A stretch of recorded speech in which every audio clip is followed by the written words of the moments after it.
Good morning, ma'am. Could you please suggest some important editorials to read today? Yes, absolutely. There's a very important editorial in the Hindu's editorial section today. So come, let's have a look.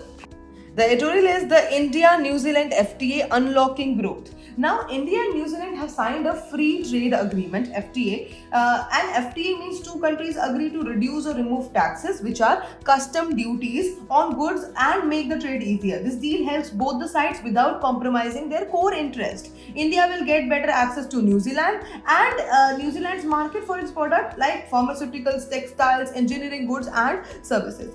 So, New Zealand will benefit from selling dairy products, apples, kiwi fruit, meat, and wine to India. Though India has been careful with sensitive sectors like dairy, the agreement also focuses on services, skills, mobility, education, technology, and investment, not just the goods.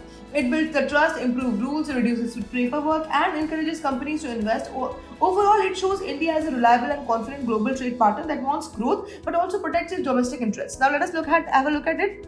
The first thing is complementary without compromise. So, primed to be signed early next year, the India-New Zealand FTA emphasizes service and labor mobility, areas where India enjoys a clear comparative advantage, but which have remained under-leveraged in trade agreements. Now, from both sides, there have been first with the India extending duty concessions on apples, and New Zealand offering India the widest service access so far, covering sectors such as IT, education, fintech, telecom, tourism, and construction. Also, there is also a commitment by New Zealand to invest $20 billion in India over 15 years. All right. So this free trade agreement reflects confidence in India's as a resilient player in international trade and also a reliable economic partner.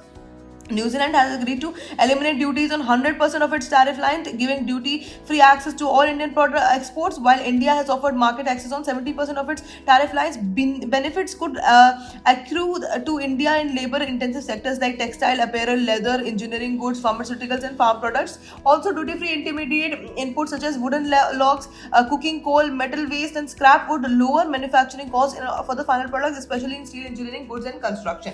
Now, there is a strong foundation that exists towards the $700 trillion economic goal by 2030, notably with India and New Zealand FTA deal. India has now concluded economic partnership agreements with all regional comprehensive economic partners (RCEP) members except China. So let us have a look at the UPSC relevance of the topic and let us see why it is important for UPSC examination. It is highly important for GS paper 2, which is international relations, and GS paper 3 for economy, and for essay and prelims also this topic becomes highly important. If you want a deeper analysis of this editorial, please go watch our DNA video, and that is it for today. Thank you for watching.